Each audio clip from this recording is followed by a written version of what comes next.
Welcome back to the Tech Optimist, the podcast where we uncover the ideas and innovations shaping the future. Today, we're diving into an exciting 3 Breakthroughs episode where we'll explore cutting-edge advancements that are pushing the boundaries of what's possible, from trailblazing AI models and record-breaking funding announcements to unbelievable tech applications in the natural world. We're uncovering stories that highlight human ingenuity and our relentless drive for progress. So, buckle up. It's time to get inspired and optimistic about what lies ahead. We're going to get some housekeeping out of the way now, but then we're going to dive right into the show. So, hang tight. Do you have a venture capital portfolio of cutting-edge startups? Without one, you could be missing out on enormous value creation and a more diversified personal portfolio. Alumni Ventures, ranked a top 20 VC firm by CB Insights, is the leading VC firm for individual investors. Believe in investing in innovation? Visit av.vc/foundation to get started. As a reminder, the Tech Optimist podcast is for the informational purposes only. It is not personalized advice, and it is not an offer to buy or sell securities. For additional important details, please see the text description accompanying this episode.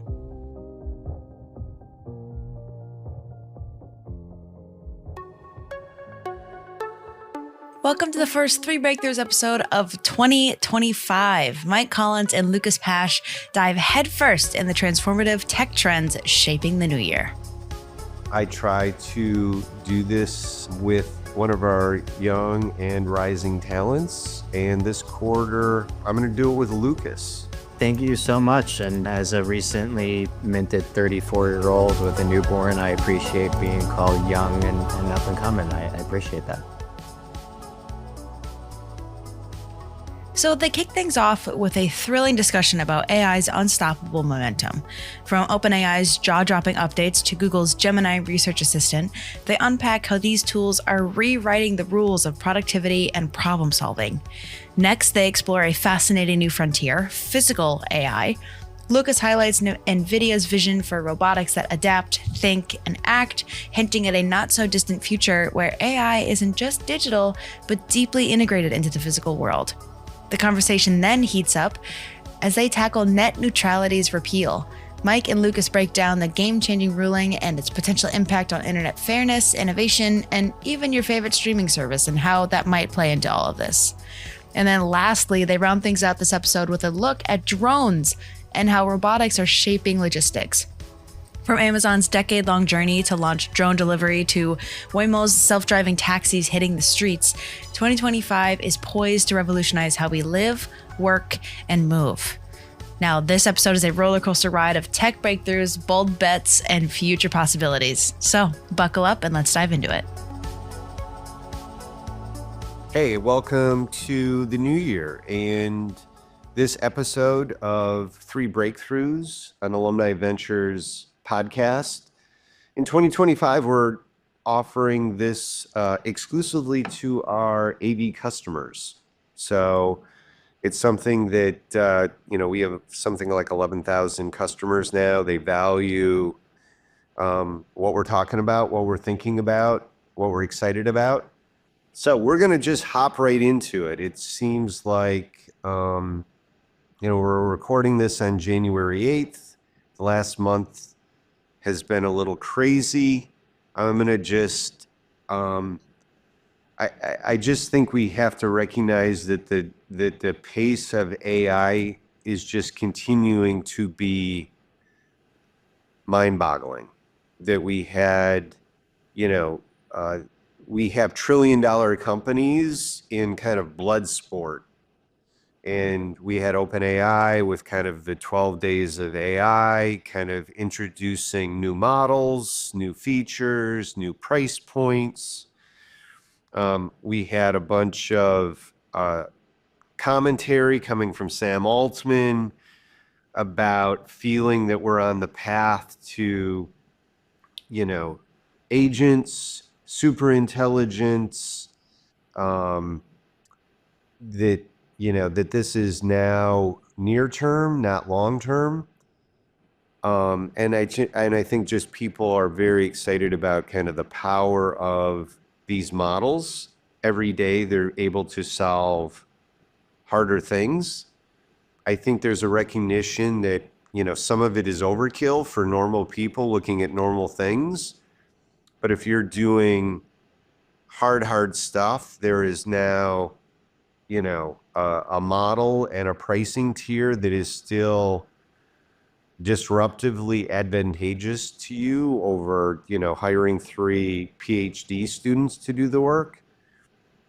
I also think it has been very clear that Google is in the game in a full-throated way with Gemini.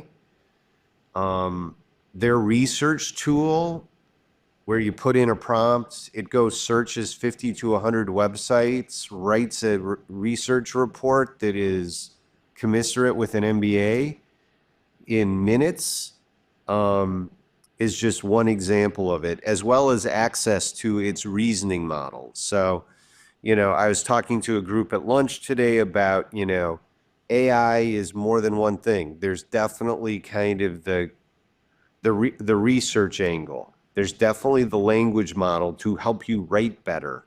There's definitely reasoning, which takes you through multiple steps of problem solving. That is shipping, and it is shipping in a disruptively compelling way.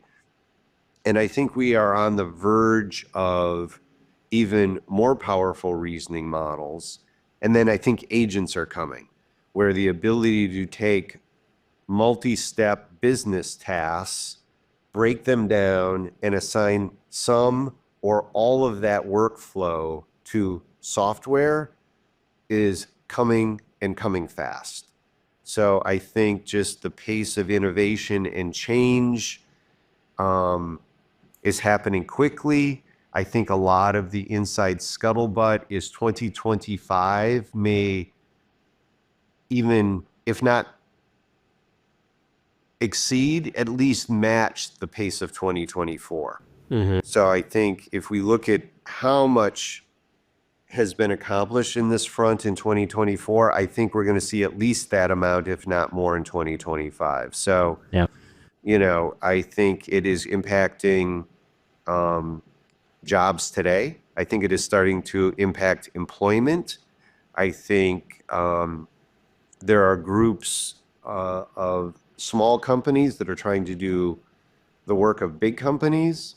I think there are big companies that are hiring 5 people, not 50 people. And I think there's efficiency. I think there's quality. And then there are companies like ours where we're saying it's like, hey, we hold the number of people constant, but we want 2 to 3x productivity and outcomes and all the good stuff. So I think that would be my kind of 5-minute flash report around the horn about stuff going on with all these amazing companies. Yeah, I think that's an insightful take on where AI is heading in 2025, and I'd be remiss if I didn't add on to that, where on top of these new powerful models that are driving incredible change in research and in enterprises, you got to think also about Jensen Huang's keynote address at CES earlier this week, where must listen. Just incredible. Tech enthusiasts, listen up. Jensen Huang, NVIDIA's founder and CEO, brought the house down at CES 2025 with a keynote bursting with innovation and big ideas. Here's what you need to know from this 90-minute powerhouse presentation. If you haven't seen it already, definitely recommend a listen and a watch because the keynote is just fantastic. Huang described the first leap in AI evolution, coining it the era of physical AI. This includes NVIDIA Cosmos, a revolutionary development platform designed for robotics and autonomous vehicles, offering tools to build world foundation models for physical AI systems. And then gaming fans, you're gonna love this. NVIDIA unveiled the GeForce RTX 50 series GPUs, built with Blackwell architecture, delivering unprecedented realism and performance for gamers and creators alike. And for developers, Huang introduced Project Digits, a personal AI supercomputer designed to supercharge innovation by bringing NVIDIA Grace Blackwell capabilities right to your desktop. Partnerships also took center stage. So NVIDIA is collaborating with Toyota to redefine autonomous vehicles and with companies like Kion and Accenture to integrate AI across various industries. Robotics was another highlight, with NVIDIA teasing major advancements in agentic AI and humanoid robots capable of adaptive actions. From AI foundation models to RTX PCs to drone-like robots reshaping logistics, Huang painted a picture of 2025 powered by AI that doesn't just think, it acts. And as he said, this is the year AI moves from digital to physical. The tectonic shift that he's talking about in robotics as well, like the rise of physical AI. For years, the promise of AI has been mostly confined to the digital world, analyzing data, generating content, automating workflows. But NVIDIA's vision and Jensen's vision, goes a lot further, bringing AI into the tangible physical world where robots aren't just executing deterministic tasks, but really like thinking and adapting and acting. They're running the whole farm. Yeah. Yeah.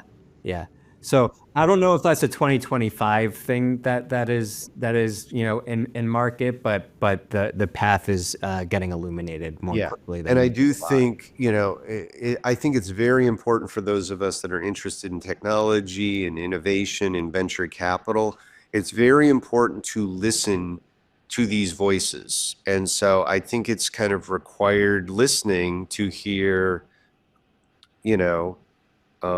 Jensen's CES keynote. I think you've got to look at, when Sam Altman does a tweet storm about reflections on 2024 or predictions in 2025, you need to read that stuff. They have the most information, the most insight, the most money, and they are in, to the benefit of humanity, they are in a now very competitive environment where they're all trying to outdo each other, find their niche, think about what's next before chess moves ahead. And these are all very smart, incredibly talented people. So, one does well by listening intently to these conversations. And I agree, Lucas. I think 2025, could be the year of the robot, right? I think there was cool stuff at CES.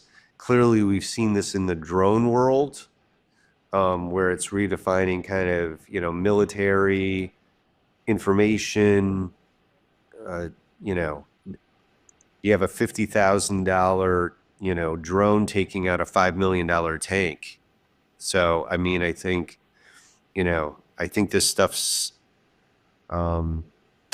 is going to really start hitting the world of consumers and work a lot in the next 24 months.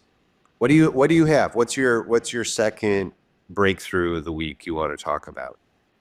Yeah. So I don't know if breakthrough is the word that I use on this one, but just a hot topic in technology and the internet that has to be discussed. A recent ruling, but by the Sixth Circuit Court of Appeals struck down federal net neutrality protections, which allows now internet service providers, ISPs, to prioritize, to throttle or block or promote. They use the Chevron ruling, I believe. Yeah. Again, for our listeners that aren't familiar with this, that this was a pretty significant 2024 Supreme Court ruling.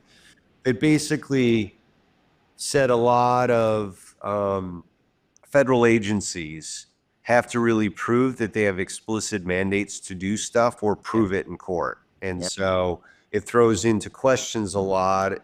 And again, we're not taking sides on good, bad, appropriate ruling or not, but it is the ruling, and it has significant impact for regulation. And this is one of the first examples of it, which is, hey, Congress did not authorize this agency to do it, so we're striking it down. And if you disagree, let's go to court. Yeah, or if you disagree, Congress, remove political gridlock and actually give us some better guidance on what we can and cannot do. So In this case, the court basically decided, Congress never explicitly told the FCC to treat ISPs like utilities. So their net neutrality rules were considered to be by this court an overreach. Yep. And now the responsibility for net neutrality shifts to Congress. But without clear laws, ISPs have, more freedom now to dictate how we access the internet. And without taking side, because there are good points to be made on for sure. Like the way that I talk about it with people is like, imagine trying to watch your favorite TV show on Netflix. You're pulling up Squid Game season 2, but Xfinity slows down the streaming performance because Netflix and Xfinity failed to, come to an agreement on how much Netflix would pay for the fast lane access. Maybe Netflix is not the best example because they're well resourced. Maybe it's Paramount Plus. Those scenarios are a possibility following this decision. And for years, net neutrality has been the principle that all internet traffic should be treated equally. And this court decision kind of flips that on its head and suggests ISPs should not be treated like utilities. Rather, they should be responsive to free market dynamics and pressures that encourage quality service and innovation. So it'll be interesting. ISPs are not just going to turn around. Like, we shouldn't expect ISPs to turn around and be like, we're going to throttle the crap out of you now because we can, because that would be a terrible customer experience. I think opponents of like this new and it's likely, and if they did that, it would likely lead to congressional action, right? Yes. So this is where businesses are going to, I think, in these cases, try to walk a fine line, which is, I want to do enough to maximize value for my business while not triggering legislation, which is explicitly doing what I don't want to be done, right? Yeah.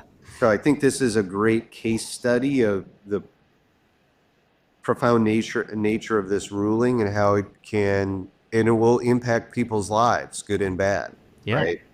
And we'll see also, opponents of what just happened in striking down net neutrality will say, okay, sure, you don't want, it's not in the ISP's best interest to throttle people unnecessarily, but a lot of these ISPs operate in somewhat, monopolistic capacity in a lot of different regions. So they're not, it's not, the free market competitive nature that you would want to make sure that they're keeping, a service quality out there for customers. So I mean, this is interesting arguments. This is always one of the issues where people just, fall back on a quick and easy kind of libertarian, let the market decide things, where if you're in northern Maine, there's one provider of a lot of services.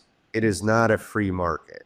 And so, if you want to say, hey, that's tough luck, that's economically, tough beans that you live in a remote area with one ISP provider, okay, that's the kind of society, we want to live in.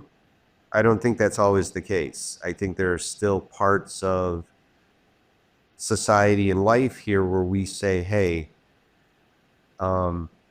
we are a community, we are a country, there are things that we want to exist for all people. And so, but again, that's where, Congress has to act and be explicit about it, and not just, hey, we're just going to give this to the FTC and they're going to do whatever the hell they want, because sometimes what they do, I think, is always well-meaning, but that isn't necessarily the right way to do it. So, hey, if it gets more and more expensive to watch Squid Games, you might find an issue here that unites both sides of the aisle. You will definitely there will definitely be people hauled in front of Congress if their favorite shows are getting throttled. So let's talk about the major court ruling that could change how you experience the internet.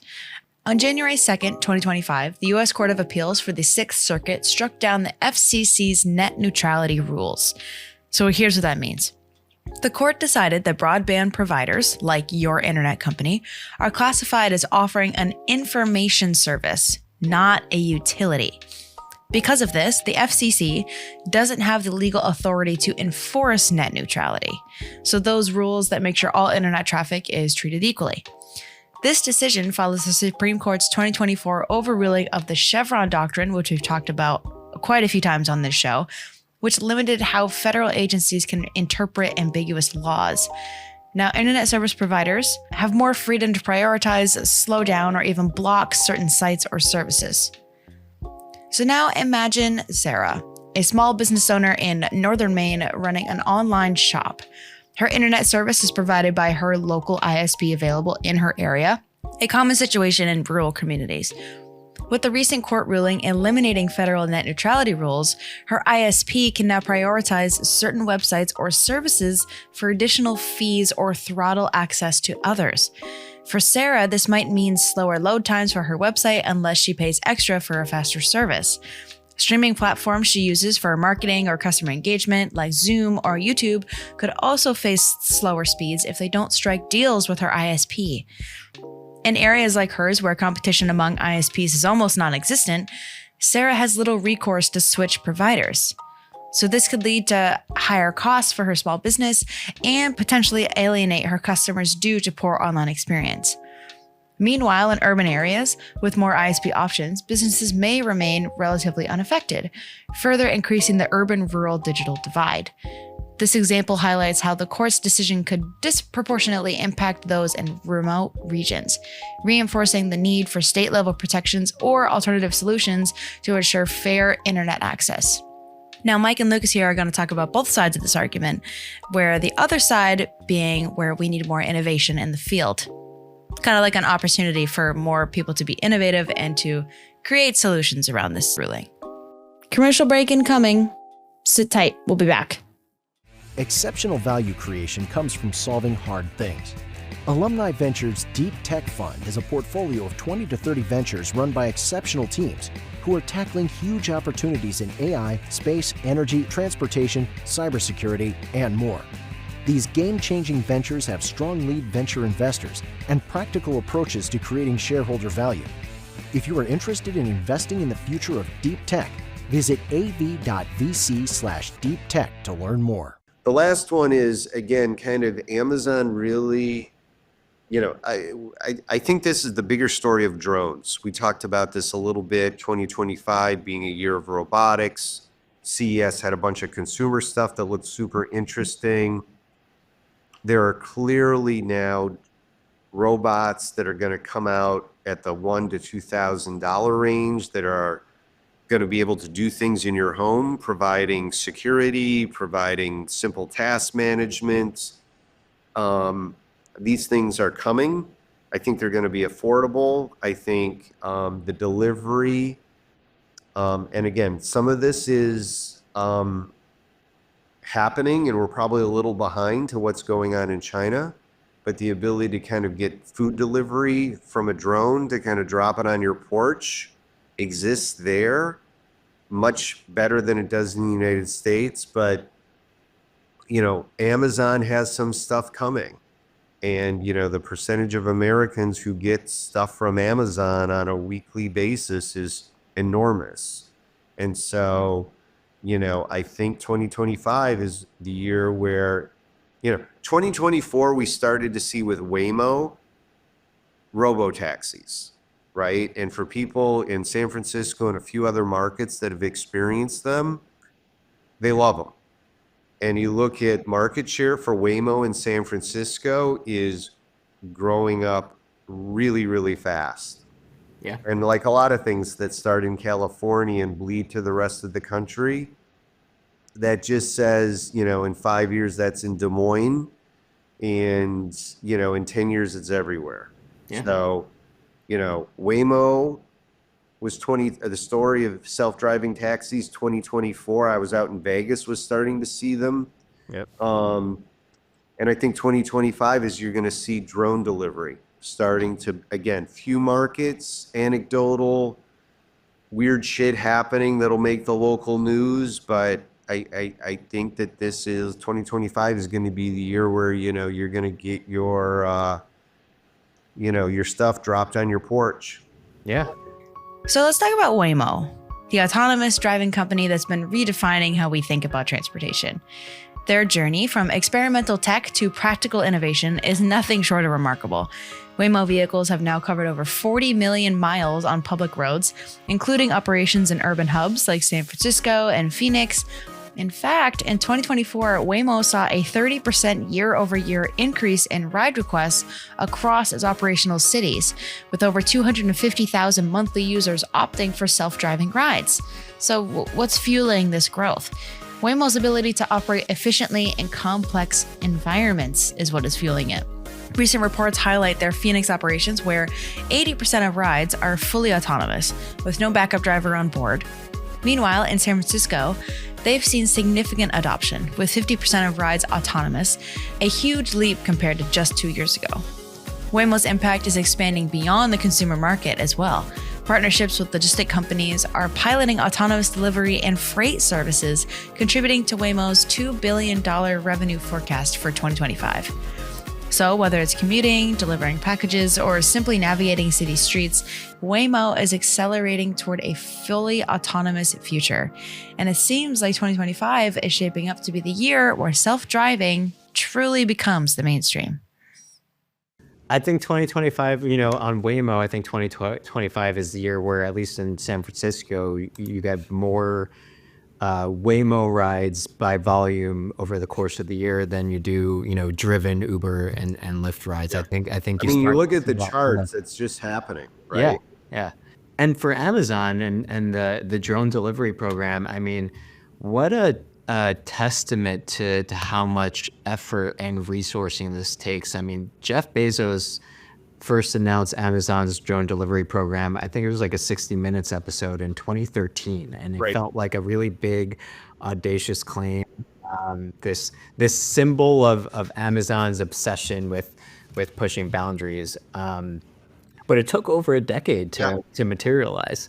But I think this is the year, 2024. There were FAA kind of shifted its guidelines about letting Amazon operate its drones kind of like out of sight. So it kind of officially made it possible for them to take this on. And they've been launching in Arizona and Texas. I think they've already sent, they say thousands of packages in those two states. There's not a lot of detail, but they're finally taking flight.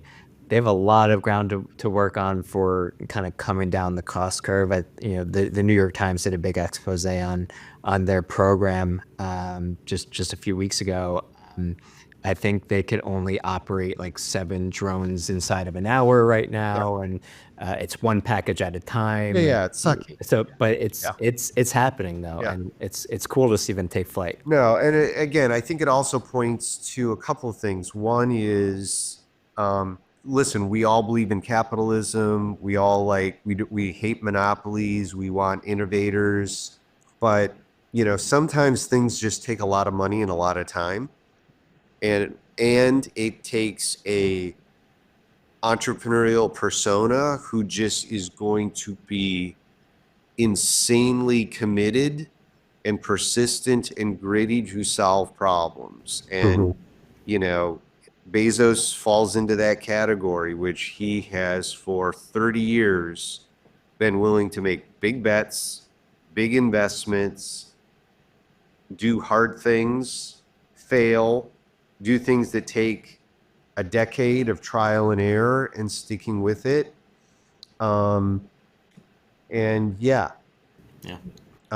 He's one of the richest men in the world because he's basically compounded a bet in one company over and over and over again for 30 years, right?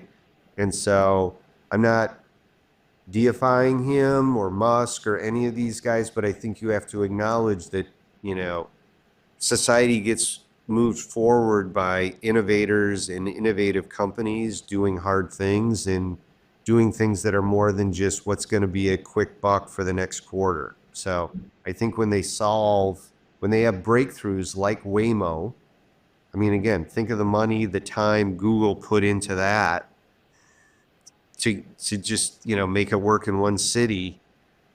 Enormous, probably beyond the capital of private venture capital. It took It took, a huge company willing to make a big ass bet for a long period of time to see that, but that's worth doing.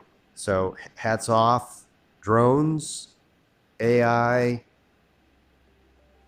innovation. 2025 is going to be an amazing year. Buckle up. Buckle up, and indeed, it's going to be a ride. All right. We'll do it again next week. Thank you, Lucas. Thanks, Mike. See ya. Thanks again for tuning into the Tech Optimist. If you enjoyed this episode, we'd really appreciate it if you'd give us a rating on whichever podcast app you're using, and remember to subscribe to keep up with each episode. The Tech Optimist welcomes any questions, comments, or segment suggestions, so please email us at info@techoptimist.vc with any of those, and be sure to visit our website at av.vc. As always, keep building.